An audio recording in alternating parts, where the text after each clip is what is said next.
Assalamualaikum warahmatullahi wabarakatuh. Alhamdulillah wassalatu wassalamu ala Rasulillah wa ala alihi wa ashabihi wa man tabi'ahu bi ihsan ila yaumil amma ba'd. Ikhwati fillah azallahu wa iyyakum. Insyaallah pada kesempatan ini kita akan membahas satu pembahasan yang sangat penting sebagai seorang muslim, yakni tentang sunnah Nabi sallallahu alaihi wasallam. Apa itu sunnah? Ya. Kita sering dengar sunnah ya. Ya, biasa kalau malam Jumat sering ada kata sunnah Nabi, sunnah Nabi. Apa itu sunnah Nabi? Ya. Ini terkadang kata sunnah dipermainkan. Ya. Terkadang kata sunnah ya digunakan untuk hal-hal yang tidak pantas. Nah, sunnah ini bahasa Arab. Maka kita lihat pengertiannya dalam bahasa Arab. Sunnah itu sendiri secara bahasa berarti at-tariqatul maslukah. Ya, jalan yang ditempuh. Ya, jalan. Itu namanya sunnah, jalan yang ditempuh. Adapun secara istilah syariat, ya, secara istilah syariat, maka sunnah itu berarti perkataan Nabi, perbuatan Nabi, dan persetujuan Nabi Muhammad sallallahu alaihi wasallam. Ya, perkataannya Nabi, perbuatannya Nabi, dan persetujuan Nabi sallallahu alaihi wasallam. Terkadang ditambahi ya sifat Nabi secara khalqiyah atau khuluqiyah. Ya, yakni akhlak Nabi sallallahu alaihi wasallam dan bentuk jasad atau bentuk fisiknya Nabi sallallahu alaihi wasallam. Itu disebut dengan sunnah. Jadi perkataannya Nabi, perbuatannya Nabi, dan persetujuan Nabi sallallahu alaihi wasallam. Ya. Terkadang ditambahi sifatnya Nabi sallallahu alaihi wasallam secara akhlak dan sifat Nabi sallallahu alaihi wasallam secara fisik, yakni bagaimana ciri-ciri fisiknya Rasul sallallahu alaihi wasallam. Nah, itu disebut dengan sunnah. Namun sidang jamaah maghrib rahimani rahimakumullah, kita perlu memahami bahwa pengertian sunnah seperti ini itu pengertian sunnah dari sisi ahli hadis. Ya, pengertian sunnah dari sisi ahli hadis. Karena di sana ada perbedaan ya, pengertian sunnah dari sisi ahli hadis dengan pengertian sunnah dari sisi ahli fikih. Ya, ini harus dipahami terlebih dahulu. Adapun dalam ilmu fikih ada yang disebut dengan ya hukum-hukum pembebanan, ahkamut taklifiyah namanya. Ya, hukum-hukum pembebanan. Apa itu hukum-hukum pembebanan? Hukum pembebanan ada 5. Ya. Ada yang namanya wajib. Ya, ada yang namanya wajib. Ya, kalau dikerjakan kita dapat pahala yang besar, kalau ditinggalkan kita berdosa. Yang kedua ini setelah wajib ada yang namanya sunnah. Ya, sunnah ini kalau dikerjakan mendapat pahala, kalau ditinggalkan tidak berdosa. Kemudian setelahnya ada yang namanya mubah, boleh. Dikerjakan tidak dapat pahala, ditinggalkan juga tidak berdosa. Ya, itu namanya mubah. Kemudian ada lagi namanya makruh, dibenci. Ya, ini perbuatan yang dibenci. Kemudian ada namanya haram. Ya, kalau dilaksanakan mendapatkan dosa, kalau ditinggalkan mendapatkan pahala. Kebalikan dari wajib tadi. Nah, sunnah ini dari hukum taklifiyah tadi itu berbeda dengan istilahnya ahli hadis tadi. Maka kalau kita pakai istilahnya ahli hadis, sunnah adalah perkataan Nabi, perbuatan Nabi, kemudian persetujuannya Nabi Shallallahu Alaihi Wasallam. Nah, ketiga hal ini itu mencakup 5 hal dari hukum taklifiyah tadi. Jadi ada perkataannya Nabi, sunnah Nabi tadi, sunnah dari sisi ahli hadis, perkataan, perbuatan dan persetujuan. Ada yang sifatnya wajib. Nah, sunnah ini ada yang sifatnya wajib, ada yang sifatnya sunnah, ada yang sifatnya mubah, ada yang sifatnya makruh, ada sifatnya haram. Ya. Mana itu sunnah yang wajib? Kok ada sunnah yang wajib? Iya, sunnah dari sisi ahli hadis yang wajib dari sisi ahli fikih. Apa itu? Ya, seperti yang kita kerjakan tadi, sholat 5 waktu. Itu sunnah Nabi. Yang hukumnya apa? Wajib. Bisa dipaham, Pak? Ya. Seperti apa namanya? Puasa, haji, umroh, ya, dan sebagainya. Itu sunnah Nabi yang hukumnya wajib. Dari sisi hukum. Ya, ada sunnah yang hukumnya sunnah. Ya, dari sisi hukum. Ada sunnah Nabi yang hukumnya sunnah. Apa itu? Ya, salat sunnah. Puasa sunnah, sedekah dan sebagainya. Itu hukumnya sunnah. Ada yang boleh. Hukum Nabi yang hukumnya boleh. Seperti apa? Ya, berpakaian dengan pakaiannya Nabi SAW. Seperti pakai sorban. Ini hukumnya boleh. Tidak wajib, tidak sunnah, tidak makruh, juga tidak haram. Boleh. Ya. Kecuali ada kondisi-kondisi tertentu yang membuat dia tidak boleh. Seperti apa?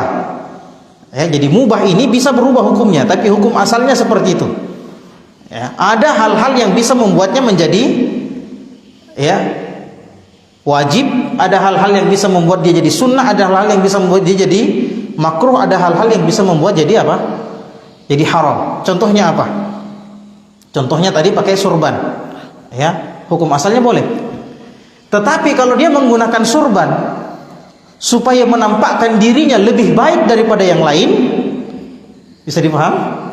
Maka ini hukumnya haram karena dia masuk apa? Libas syuhrah. Ya, man labisa libasa syuhrah albasahullahu ya bilibasin minan nari yaumil qiyamah. Barang siapa yang memakai pakaian syuhrah. Apa itu pakaian syuhrah? Pakaian yang kalau dia pakai dia merasa lebih daripada yang lain. Jadi apa? Jadi perhatian. Ya, jadi seleb. Apa itu seleb? Ya, pusat perhatian. Nah, sama dengan HP, ini mubah. Hukumnya apa? Mubah. Tapi kalau dipakai apa namanya? Dipakai belajar, ya, bagaimana caranya dia bisa jawab wajib? Kalau sesuatu yang wajib itu tidak sempurna kalau tidak dengan sesuatu yang mubah itu, maka hukumnya menjadi wajib. Misalnya kita tidak ada apa namanya media yang lain untuk belajar agama kecuali HP. Hukum belajar agama apa? Wajib. Tidak ada media yang lain yang bisa kita pakai kecuali HP. Maka HP ini menyempurnakan kewajiban. Maka hukumnya HP bisa menjadi wajib juga. Ma la yatimul wajib illa bihi fahuwa wajib. Sesuatu yang kewajiban tidak bisa sempurna kalau tidak ada sesuatu itu, ya, dan sesuatu itu mubah, maka dia pun menjadi wajib. Tapi kalau HP yang hukumnya asalnya mubah, ya, kita pakai untuk melihat aurat perempuan yang bukan mahram kita, maka hukumnya menjadi haram. Kan begitu, Pak, ya? Baik. Jadi kemudian ada yang sunnah yang hukumnya makruh, ya, sesuai dengan ya apa itu sunnah yang hukumnya makruh? Sunnah Nabi yang hukumnya makruh. Ya, Rasul sallallahu alaihi wasallam itu tidak suka. Inna Nabi sallallahu alaihi wasallam yakrahu. Apa namanya? Tidak suka kalau tidur sebelum Isya dan ngobrol setelah Isya. Ini disebutkan dalam mana? Dalam sunnah Nabi. Ya, disebutkan dalam sunnah Nabi atau yang biasa kita kenal dengan hadis. Ya. Maka sunnah yang hukumnya makruh itu apa? Tidur sebelum Isya atau ngobrol-ngobrol setelah Isya, itu hukumnya makruh. Ya. Apa sunnah Nabi yang hukumnya haram? Ya, hal-hal yang diharamkan oleh sunnah Nabi. Ya, misalnya apa? Zina. Ya, dalam sunnah Nabi disebutkan haramnya, tentang haramnya berzina. Ya, tentang haramnya riba. Maka itu menjadi sesuatu yang hukumnya haram. Ya, bisa dipahami, Pak ya? Nah, jadi harus dibedakan dulu. Adapun yang kita bacakan sekarang, yang kita bicarakan adalah sunnah ya dari sisi ahlul hadis. Ya, bukan yang tadi ini. Ya. Baik. Maka sunnah Nabi sallallahu alaihi wasallam ya, itu adalah sumber pembuatan syariat hukum Islam. Ya. Jadi pembuatan ada yang namanya sumber hukum Islam. Sumber hukum Islam itu ada 4 yang disepakati oleh para ulama.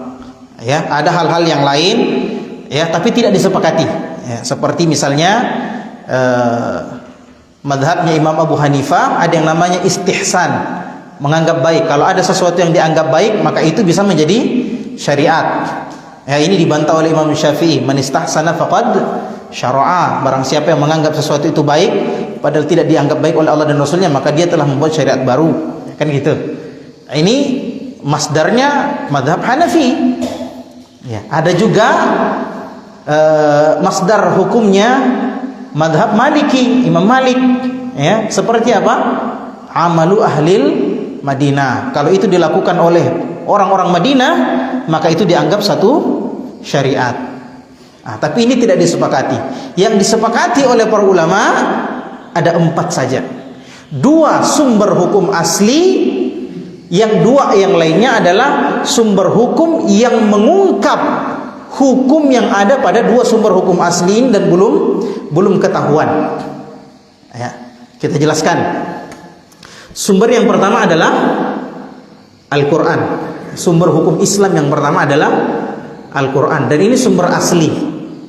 Ya, firman Allah Subhanahu wa ta'ala, dan Al-Quran itu ya sempurna. Al-Quran itu sempurna. Kenapa sempurna? Karena dia kalamullah, ya, perkataannya Allah. Maka karena Allah itu sempurna, maka perkataannya pasti sempurna, tidak sama dengan perkataan manusia. Ya, perkataan manusia ada salahnya, ada benarnya, ada salahnya. Adapun perkataan Allah, maka semuanya benar. La raiba fihi, dzalikal kitabu la raiba fihi. Itulah kitab Al-Quran, tidak ada kesalahan di dalamnya. Jangankan kesalahan, keraguan saja tidak ada, apalagi yang salah. Yang meragukan saja tidak ada, apalagi yang salah. Maka Al-Quran itu menjadi sumber hukum Islam. Ya, kita menentukan wajib, menentukan sunnah, menentukan mubah, menentukan haram, makruh, diambil dari Al-Quran. Sumber yang kedua ini yang kita bicarakan sekarang, namanya sunnah Nabi sallallahu alaihi wasallam. Ini sumber hukum yang kedua, sumber hukum asli. Dan perlu kita ketahui, ya, sunnah Nabi itu adalah wahyu juga. Ya, sunnah Nabi itu adalah wahyu juga. Mana dalilnya? Quran surah An-Najm, Allah Subhanahu wa taala berfirman, "Wa ma yantiqu 'anil hawa in huwa illa wahyun yuha." Muhammad sallallahu alaihi wasallam tidaklah berbicara sesuai dengan hawa nafsunya. Ya, jadi apa yang dikatakan Muhammad tentang syariat tidak sesuai dengan hawa nafsunya. Akan tetapi apa yang dikatakan Muhammad itu adalah wahyun yuha, wahyu Allah yang diwahyukan kepada Muhammad sallallahu alaihi wasallam. Maka kita harus yakin bahwasanya sunnah Nabi itu juga adalah apa? Itu juga adalah wahyu dari Allah Subhanahu wa ta'ala. Taib.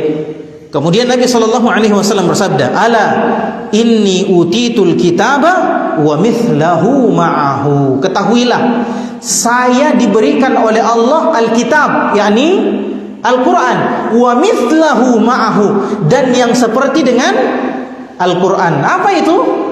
Sunnah. Ya. Kenapa disebut seperti Al-Quran? karena dia juga wahyu Allah. Ya, kata Rasulullah, ala inni utitul kitab, dalam riwayat yang lain dikatakan ala inni utitul qur'ana wa mithlahu ma'ahu. Kemudian Rasul sallallahu alaihi wasallam menyebutkan nanti ada golongan sesat. Setelah sambungan dari hadis ini, ya, kata Rasul, ala yushiku rajulun yanthani sya'ban ala arikatihi yaqul alaikumul qur'an fama wajadtum fihi min halalin fahilluh wa ma wajadtum fihi min haramin fahrimuh. Ya, kata Rasulullah SAW, nanti ada orangnya gendut. Ya. Jadi sifat gendut itu tidak disuka, Pak. Tapi gendut di sini maksudnya apa? Gendut yang malas. Ya. Gendut yang malas. Kata Rasulullah SAW, ya, setelah berbicara tentang sahabat, menyuruh kita untuk mengikuti sahabat, ya, kata Rasulullah, khairul qurun qarni thumma alladhina yalunahum thumma alladhina yalunahum, sebaik-baik zaman adalah zamanku, yakni zamannya para sahabat, ya, kemudian yang mengikuti mereka dan yang mengikuti mereka. Kemudian setelah itu muncul orang-orang yashhaduna wa la yustashhadun, orang-orang yang bersaksi padahal tidak diminta persaksiannya. Ya, banyak ada orang begitu, Pak. Banyak di Facebook itu, ya, di televisi, tidak diminta persaksiannya dia bersaksi. Ya. Kemudian yakhunun wala yu'tamanun. Ya, mereka berkhianat dan tidak amanah. Ya, wa yadhharu fihi musiman. Muncul orang-orang gendut, kata Rasulullah SAW. Gendut di sini maksud, ya, gendut yang ada dalam hadis ini. Ya, yang malas belajar, malas kerja, makan saja. Kemudian ketika didatangkan, dalam hadis yang lain dikatakan, "Tsumma yaji'u ilaihi amrun min amri mimma amartu bihi wa ma nahitu anhu." Ya, fayaqulu bainana wa bainakum kitabullah fama wajadna fihi na'khudhu aw kama qala sallallahu alaihi wasallam. Dia berkata sandar-sandar, ya, sandar-sandar di di sofanya. Kemudian ada orang yang datang membawakan hadis Nabi, dibacakan hadis Nabi, dibacakan sunnah Nabi. Dia bilang apa? Antara kamu dengan saya ada Al-Quran. Apa yang kita dapat dari Al-Quran itu kita ambil. Kalau tidak ada di Al-Quran kita singkirkan. Ya, jadi dia tidak mengambil dari sunnah Nabi Sallallahu Alaihi Wasallam. Ya, di sini dalam riwayat ini dikatakan, ya, kalian harus memegang Al-Quran. Ya, ketika dibawakan diceritakan tentang sunnah Nabi, dia bilang apa? Ya, kalian harus berpegang pada Al-Quran saja. Apa yang kita dapat di dalam Al-Quran itu halal, maka kalian halalkan. Apa yang kalian dapat dari Al-Quran itu haram, maka kalian haramkan. Tidak mau mengambil hadis Nabi. Orang itu sudah banyak muncul sekarang, orang-orang seperti ini, yang kita kenal dengan golongan ingkarus sunnah, ya, mengingkari sunnah. Dan ini golongan sesat sebagaimana yang disebutkan Rasulullah SAW dalam hadisnya. Baik. Kemudian kata Rasulullah SAW, usikum bitaqwallahi was-sam'i wat-ta'ah wa inna abdan habasyian fa innahu man ya'ish minkum ba'di fasayara ikhtilafan katsira. Kata Rasulullah SAW, aku mewasiatkan kepada kalian untuk bertakwa kepada Allah dan taat dan mendengar kepada pemimpin, meskipun yang memimpin kalian adalah seorang budak dari Ethiopia. Ya. Karena barang siapa yang hidup setelahku, kata Rasulullah, maka akan melihat perselisihan yang sangat banyak. Kelihatan kan sekarang, Pak? Ya, ustadz ini bilang A, ustadz ini bilang B, ustadz ini bilang C, ustadz ini beda-beda semua. Perselisihan yang sangat banyak. Ya. Maka apa jalan keluarnya? Fa'alaikum bisunnati, maka hendaklah kalian mengambil sunnahku, ya, wa sunnatil khulafa'ir rasyidin al-mahdiyyin min ba'di, dan sunnahnya, jalannya, ya, ajarannya, pemahamannya, cara beragamanya khulafa'ir rasyidin setelahku, ya, ambil itu. wa'addu 'alaiha bin nawajid. Gigit dengan gigi gerahammu. Gigit maksudnya apa? Gigit sekuat-kuatnya, pegang sekuat-kuatnya itu. Ya, agama itu, sunnahku, pegang sekuat-kuatnya. Karena kalau tidak, kalian akan tersesat. Ya, kata Rasulullah SAW, orang yang hidup di akhir zaman kemudian dia memegang agamanya, dia seperti menggenggam bara api. Susah, Pak. Bagaimana tidak? Orang berjenggot saja Rasulullah SAW suruh kita berjenggot. Orang berjenggot dibilang teroris. Ya, kita datang berjenggot lewat di pasar, teroris lewat, ya kan, diejek-ejek gitu. Ya. Bahkan nanti akan apa? Akan dibunuh-bunuh orang yang seperti ini. Ya. Kenapa? Karena menjadi asing, dianggap sebagai ancaman. Orang-orang yang mendakwahkan Islam yang murni itu dianggap sebagai ancaman, dan itu sudah terjadi sekarang. Ya, sudah terjadi, Pak.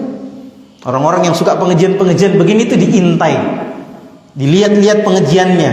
Oh, ini nih jaringan teroris MDH. Masjid Darul Hikmah. Aduh, bahaya. Tapi apakah gara-gara itu kemudian kita harus mundur? Ya, kata Rasulullah SAW, nanti orang itu seperti kalqabidhi jamr.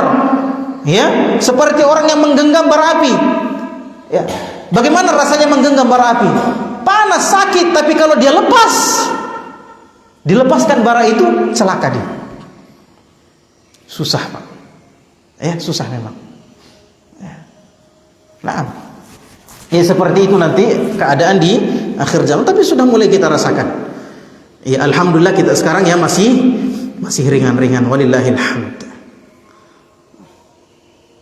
Kemudian kata Rasulullah, wa iyyakum wa muhdatsatil umur.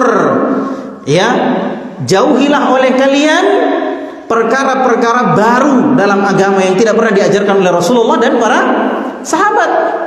Ya, tidak pernah diajarkan Rasulullah dan para sahabat Rasulullah. Itu namanya perkara baru. Jauhi sejauh-jauhnya.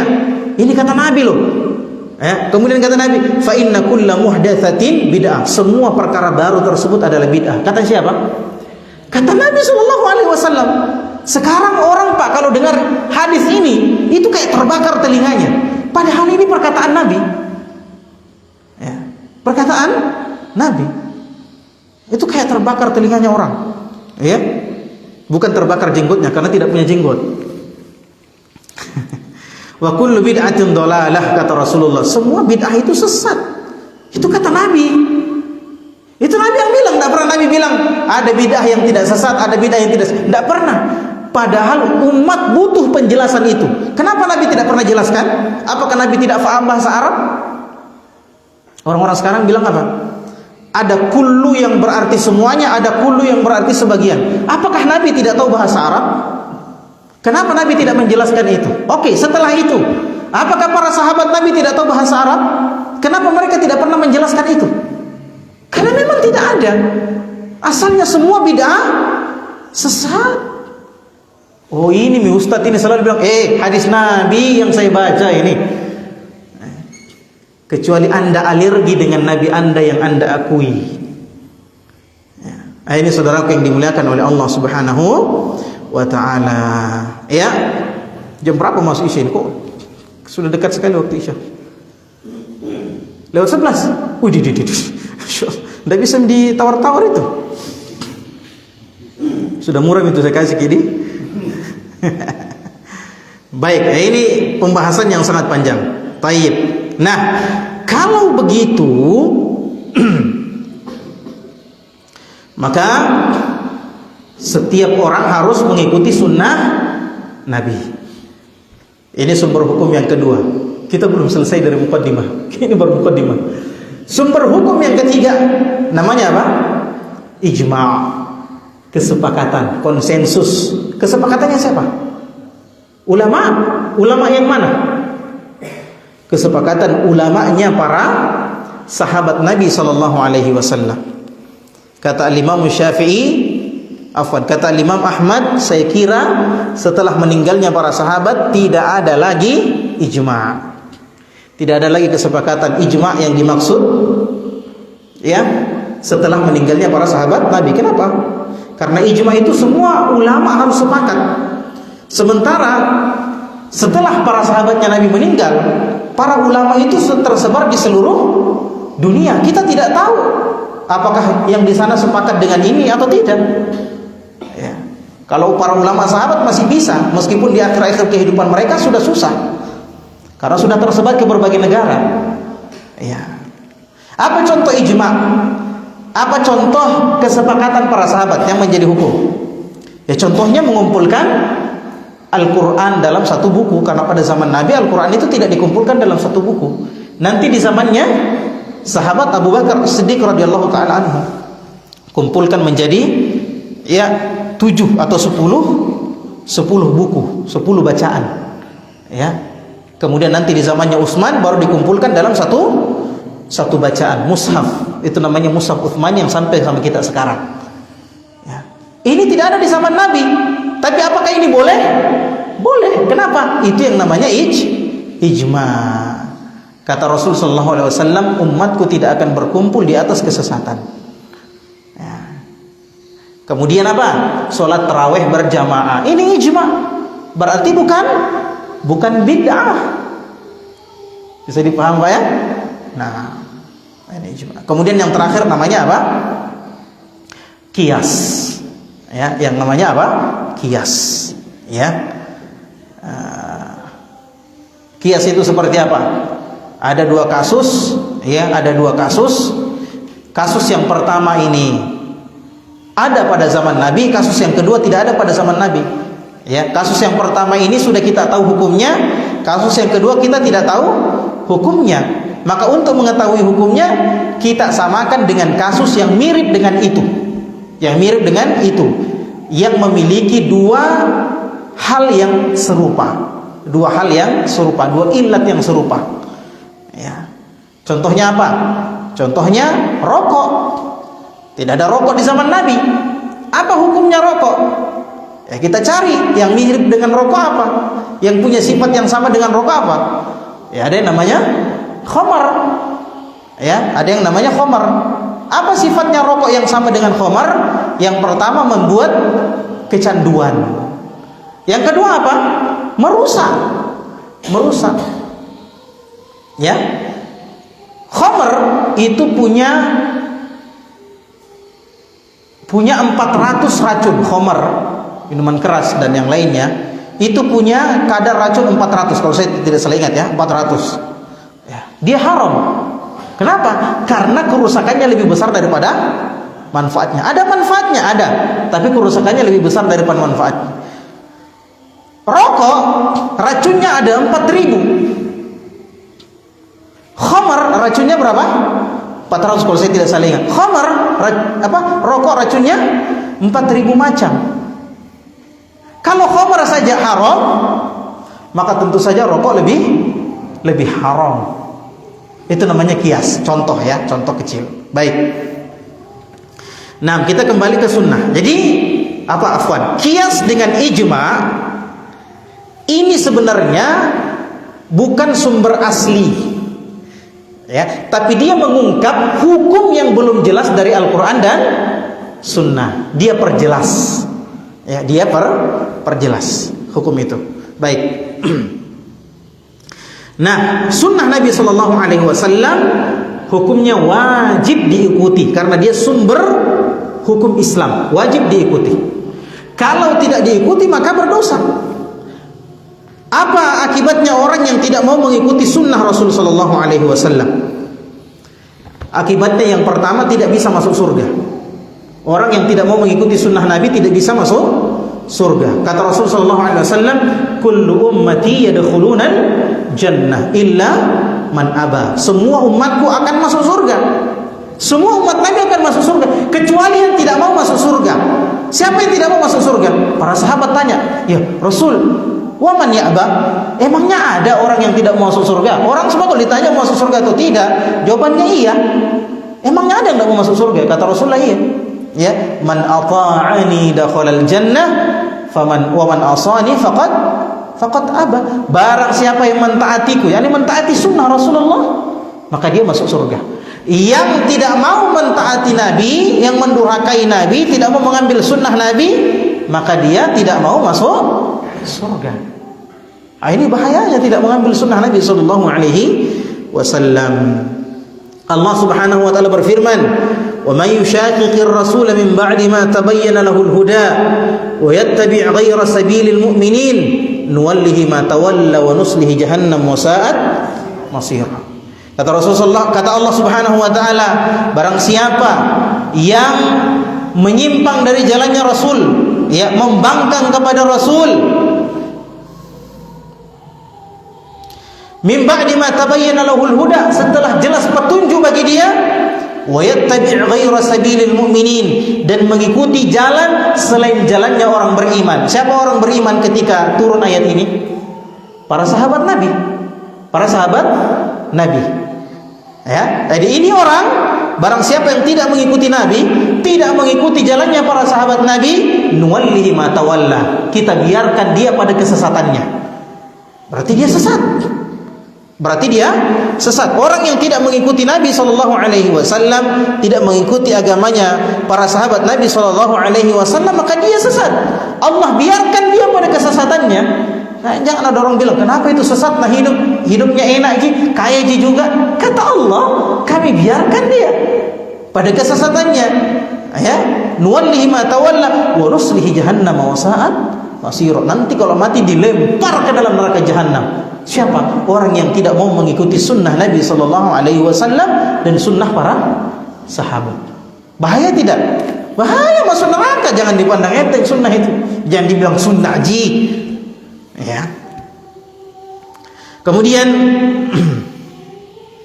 ini dari dalil-dalil, banyak sekali dalil, cuma waktu kita sedikit, ikhwan fillah sallallahu iyyakum. Ya. Kita bacakan kisah-kisah, ya. Kisah-kisah tentang orang-orang yang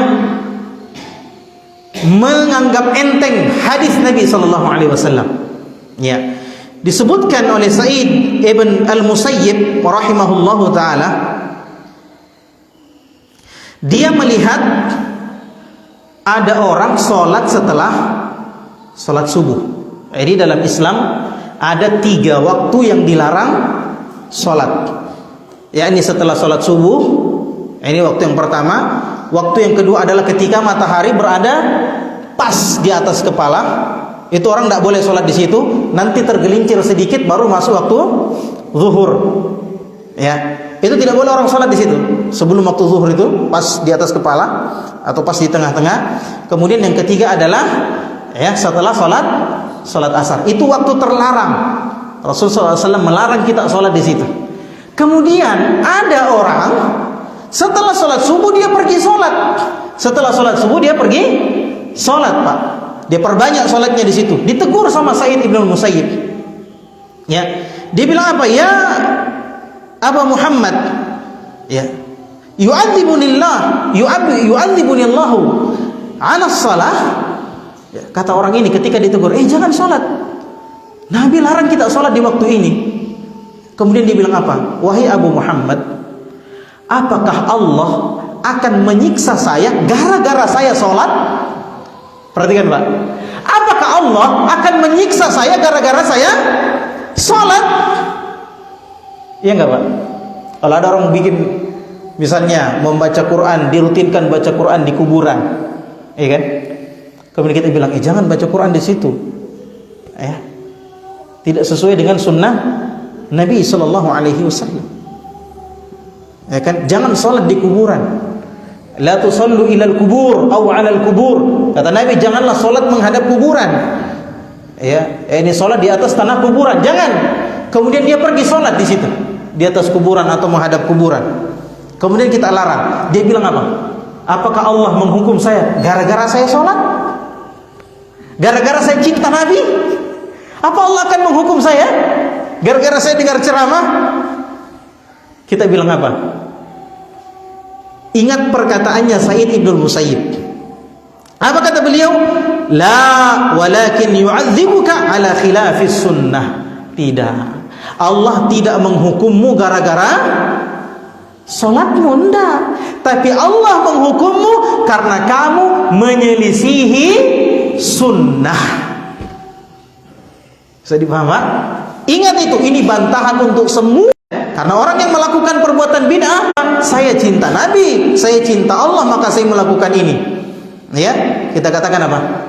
Kamu tidak dihukum karena salatmu, karena mengajimu, karena puasamu itu, tapi kamu dihukum oleh Allah gara-gara kamu menyelisih sunnah Muhammad sallallahu alaihi wasallam. Ada orang Pak semangat sekali, saking semangatnya dia bilang, wah kurang sekali nih sholat subuh, bagus ditambah-tambahi jadi 4 rakaat. Masa bangun capek-capek ada 2 rakaat ji, ya kan?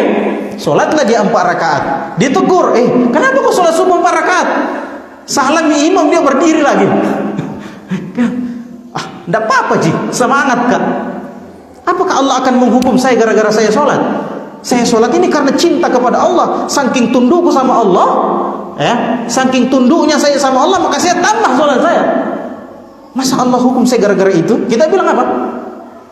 Allah karena kau cinta sama Allah, tapi Allah menghukum sunnahnya Muhammad sallallahu alaihi wasallam. Dan di antara konsekuensi syahadat, tidak boleh kita beribadah kepada Allah kecuali dengan cara yang diajarkan oleh Muhammad sallallahu alaihi wasallam. Itu namanya ahlus sunnah. Ya. Baik. Kemudian kisah yang kedua.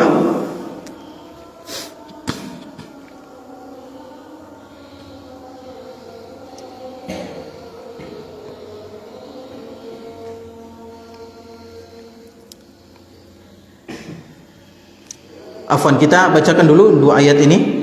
Allah Subhanahu wa taala berfirman, "Falyahdharil ladzina yukhalifuna an amrihi an tusibahum fitnatun aw yusibahum adzabun alim." Kata Allah Subhanahu wa taala, hendaklah berhati-hati orang yang menyelisihi urusannya Muhammad sallallahu alaihi wasallam. Hendaklah dihati-hati. Dia bisa saja tertimpa fitnah. Fitnah itu artinya bencana. Ya, dalam Al-Qur'an ada disebut al-fitnatu asyaddu minal qatl. Fitnah itu lebih kejam daripada al-qatl. Apa itu fitnah di sini? Bukan menuduh. Al-fitnah di sini adalah asyirk atau al-kufur, kesyirikan, kekufuran.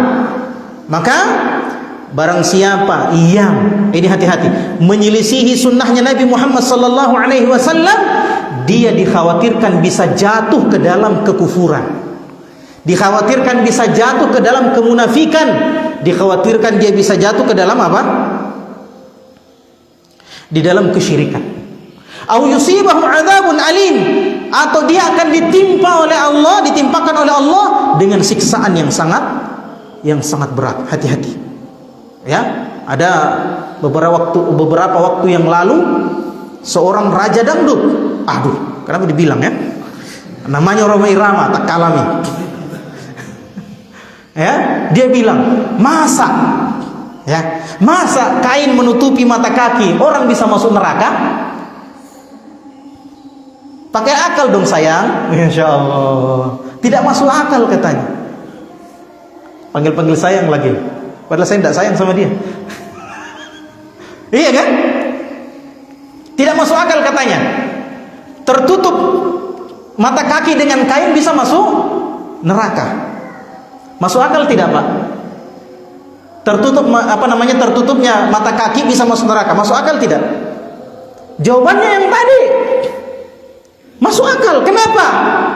Bukan gara-gara tertutupnya mata kakimu dengan kainmu, tapi karena kamu menyelisihi sunnahnya Muhammad sallallahu alaihi wasallam. Masuk akal tidak? Orang masuk neraka karena menyelisihi sunnahnya Muhammad? Sangat-sangat masuk akal. Sangat-sangat masuk akal. Kenapa? Karena Rasul sallallahu alaihi wasallam adalah utusan Allah yang diutus untuk membawa agamanya Allah. Orang yang menyelisihi Allah, pantas tidak Allah masukkan dia ke dalam neraka? Sangat pantas. Sangat masuk akal. Ya. Yang tidak masuk akal, raja dangdut bicara agama, itu yang tidak masuk akal. Ya, nah. Astaghfirullah, meskipun istighfarnya di astaghfirullah, ya, sungguh terlalu gitu ya. Ya. Perhatikan, Pak. Allah Subhanahu wa taala berfirman, "Ya ayyuhalladzina amanu la tarfa'u aswatakum fawqa sautin nabi wa la tajharu lahu bil qawli kajahri ba'dikum li ba'din an tahbata a'malakum wa antum la tash'urun. Kata Allah Subhanahu wa taala, wahai orang-orang yang beriman, janganlah kamu meninggikan suaramu di atas suaranya Nabi. Nabi bicara begini, kamu bicara lebih tinggi nadamu dari Nabi. Kamu bicara lebih tinggi nadamu dari Nabi, ya. Dan jangan pula kalian bersuara keras terhadap Nabi sebagaimana suara kerasnya kalian terhadap, ya, sebagian kalian. Ya, kita bicara sama teman kadang dikasih tinggi suara. Jangan, kalau sama Nabi jangan begitu. Apa hukumannya? Kalau orang bicara lebih keras daripada bicaranya Nabi, ya, an tahbata a'malakum wa antum la tash'urun. Maka Allah akan menghapuskan semua amalan kalian. Kalian tidak rasa. Gara-gara apa? Meninggikan suara di atas suaranya Nabi, bisa dihapuskan amalannya. Maka, ya, sidang jamaah maghrib rahimani rahimakumullah, kalau sekedar meninggikan suara di atas suara Nabi bisa menghapuskan amalan, bagaimana dengan mengambil pendapat lain, ya, padahal sudah jelas ada apa? Ada Al-Qur'an dan Sunnah. Ya, Al-Quran suruh kita memanjangkan jenggot, kita bilang pendapatnya fulan begini, pendapatnya fulan begini. Padahal Rasulullah jelas-jelas apa katakan apa? Aful liha, panjangkan jenggot, biarkan jenggot, jangan dipotong. Kita bilang pendapatnya ini begini, pendapatnya. Loh, padahal sudah ada pendapat Rasulullah SAW. Baik, ini kita singkat lagi, kita kisahkan dulu beberapa kisah, ya, 3 kisah sebelum azan. Ya, bahayanya meremehkan sunnah Nabi Sallallahu Alaihi Wasallam. Baik, jadi ada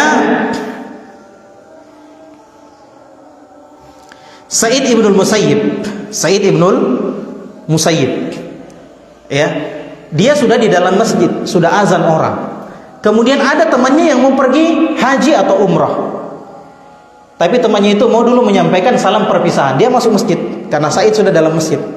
Ya, dia bilang saya mau pergi haji atau umrah, saya lupa mau pergi. Tapi orang sudah azan. Dia bilang jam kau dulu pergi, Ya, sholat mau kau dulu. Ya, karena tidak boleh orang keluar masjid kalau sudah azan sampai selesai sholat. Ini sunnah Nabi SAW. Dia bilang enggak, tunggu kak temanku. Akhirnya dia pergi, tidak mau dengar, ya, padahal sudah dikasih tahu sunnah Nabi.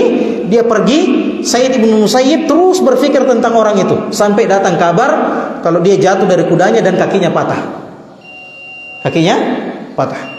Kisah yang kedua, Rasul Shallallahu Alaihi Wasallam melarang kita apa? Melarang kita untuk pulang ke rumah di tengah malam. Ya. Melarang kita untuk pulang di rumah tengah malam. Kata Rasulullah sallallahu alaihi wasallam,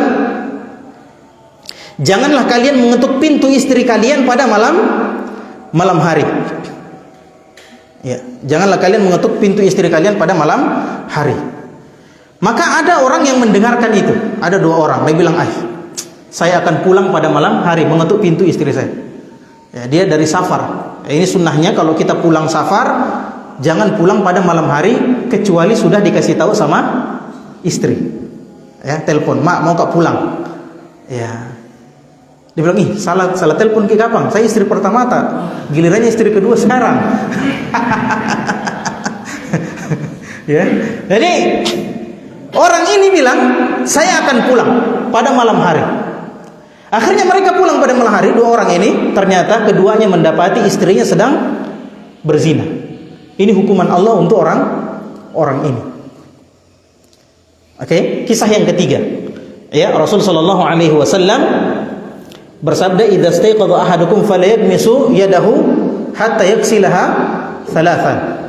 Ya, fa innahu la yadri aina batat yaduhu. Kata Rasulullah SAW, kalau kalian bangun malam, ya, bangun tidur, maka jangan langsung celupkan tangannya ke dalam air sampai dia cuci dulu 3 kali. Baru boleh celupkan tangannya ke dalam air. Kenapa? Karena dia tidak tahu di mana tangannya bermalam. Mungkin dia menyentuh najis atau apa, ya. Akhirnya ada yang dengar ini, dia bilang apa? Saya tahu ahlul bid'ah. Dia bilang apa? Saya tahu tangan saya bermalam di atas kasur, kata dia.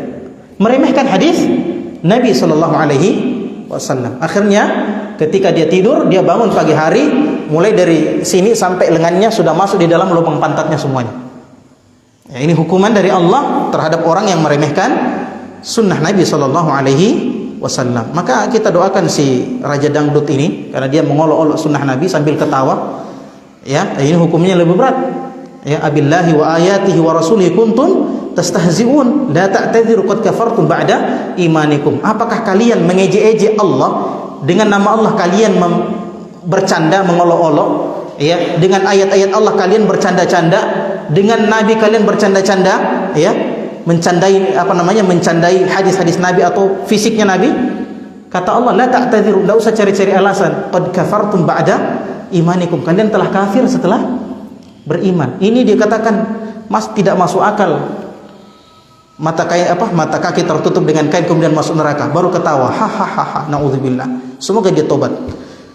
Subhanakallahumma bihamdik, asyhadu an la ilaha illa anta, astaghfiruka wa atubu ilaik, wa akhiru da'wana alhamdulillahirabbil alamin. Assalamualaikum warahmatullahi wabarakatuh.